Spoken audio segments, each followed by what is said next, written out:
Today we are going to go over some basic reproductive organs in the female reproductive system.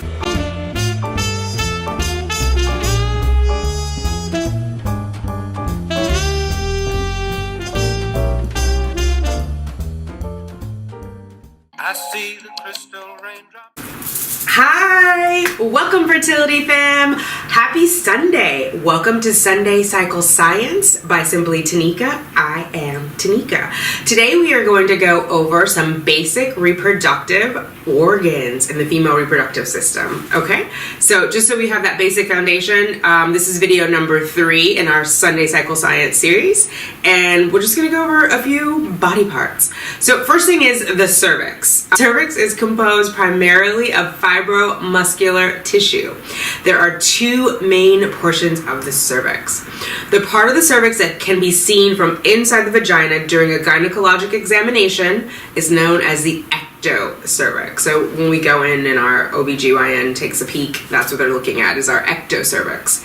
An opening in the center of the Endo Cervix, known as the external OS, opens to allow passage through the uterus and vagina.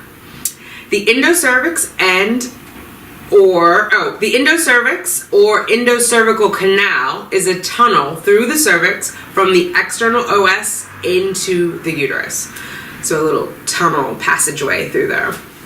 The overlapping border between the endocervix and ectocervix is called the transformation zone. The cervix produces cervical mucus.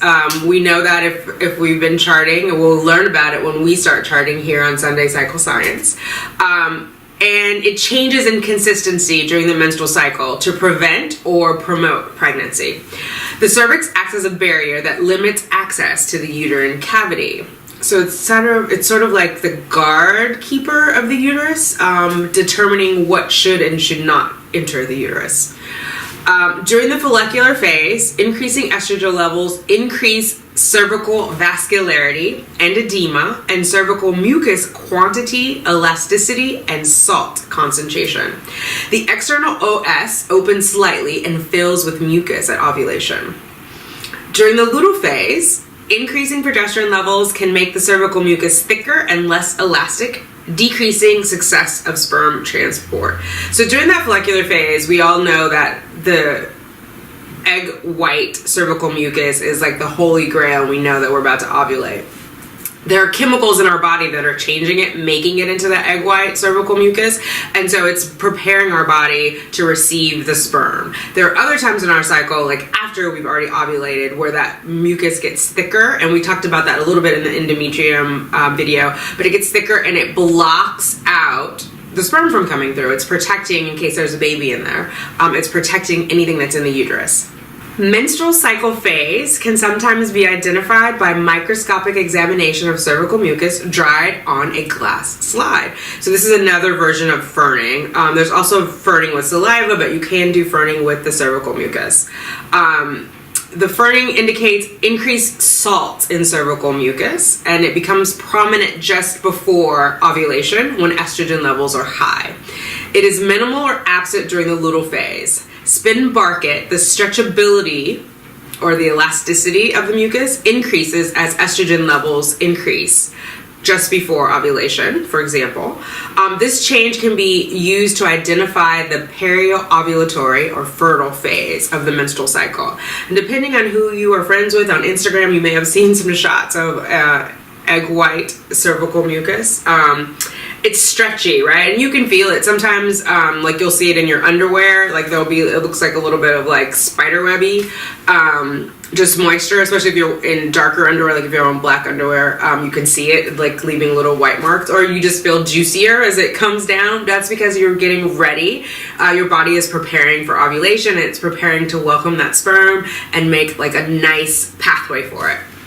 It also helps support the sperm and gives it nutrient. That's the only time during your cycle that it's doing that. At other times, it is no bueno for the sperm. It is going to shut it down. So right when, Mother Nature knows best, right when it's the best time for you to get pregnant is when your body is welcoming sperm in there, making it nice and slippery and helping support it and give nutrients and whatnot. All right, let's move on to the vajayjay. vagina. The vagina is a canal that joins the cervix, the lower part of the uterus, to the outside of the body. It is also known as the birth canal. Early in the follicular phase, when estrogen levels are low, the vaginal tissue is thin and pale. Later in the follicular phase, as estrogen levels increase, right, and you're getting ready to ovulate, it causes the epithelial thickening of the vagina. During the luteal phase, the number of intermediate cells increases, and the number of leukocytes and amount of cellular debris increase as mature squamous shells are shed. And squamous is like scaly cells, in the vagina. Okay. Then we have the uterus, which is the womb. The uterus is a hollow, pear-shaped organ that is the home to a developing fetus, if we're lucky. The uterus is divided into two parts: the cervix, which we talked about. It's the lower part that opens into the vagina, and the main body of the uterus called the corpus. The corpus can easily expand to hold a developing baby. A channel through the cervix allows sperm to enter and menstrual blood to exit. Ovaries. The ovaries are small oval-shaped glands that are located on either side of the uterus, and the ovaries produce eggs and hormones. Then we have the fallopian tubes. These are narrow tubes that are attached to the upper part of the uterus and serve as tunnels for the ova, the egg cells, to travel from the ovaries to the uterus. Conception, the fertilization of an egg by a sperm, normally occurs in the fallopian tubes. The fertilizing egg then moves to the uterus, where it implants into the lining of the uterine wall, and that takes about 6 days. Like it's there, it's in the fallopian tubes. As it's traveling down, it's dividing. It's going from a morula to a blastocyst, dividing, traveling, and then it arrives in the uterus and hopefully implants into the endometrium, or the lining, and snuggles in for a good 38 to 40 weeks. So yes, those are the basic parts of their female reproductive system. I wanted to go over that with you just so we all have the same foundation. Anything else I want to say about that? Just as a recap, it's in video 1, but in case you haven't seen it, for the female reproductive endocrinology, which is all of your female body parts, hormonal interaction between the hypothalamus, anterior pituitary gland, and ovaries regulates the female reproductive system. So all of those parts that we just talked about are regulated by those hormones. The hypothalamus secretes a small peptide gonadotropin releasing hormone, GnRH, also known as luteinizing hormone releasing hormone. It's a lot of hormones. The GnRH regulates release of the gonadotropions, luteinizing hormone, follicle stimulating hormone, from specialized cells, which are the gonadotropes, in the anterior pituitary gland. These hormones are released in short burst pulses every 1 to 4 hours. The luteinizing, or LH, hormone, luteinizing hormone, and FSH, follicle stimulating hormone, promote ovulation and stimulate secretion of the sex hormones estradiol, which is an estrogen, and progesterone from the ovaries. Estrogen and progesterone circulate in the bloodstream, almost entirely bound to plasma properties. Only unbound estrogen and progesterone appear to be biologically active. They stimulate the target organs of the reproductive system, so uterus, vagina, breast, all those things we just talked about. They usually inhibit, but in certain situations, i.e. the time of ovulation, they may stimulate gonadotropin secretion. Okay, so that's it. That's the wrap up of our first Sunday Cycle Science. We have those 3 videos to give us all a good foundation. Next week we'll go into charting. We'll talk about things like temperature charting, cervical mucus in more detail, and what is where in our insides.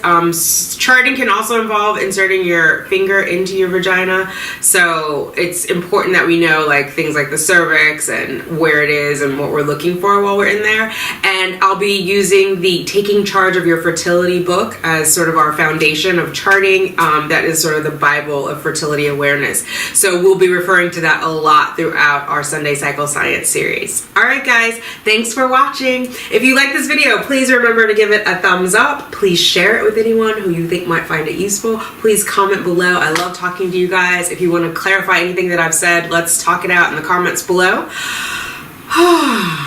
Yes. Thanks for hanging out with me, guys. Baby dust to you all. Mwah. I see the crystal raindrops fall, and the beauty of it all is when the sun comes shining through to make the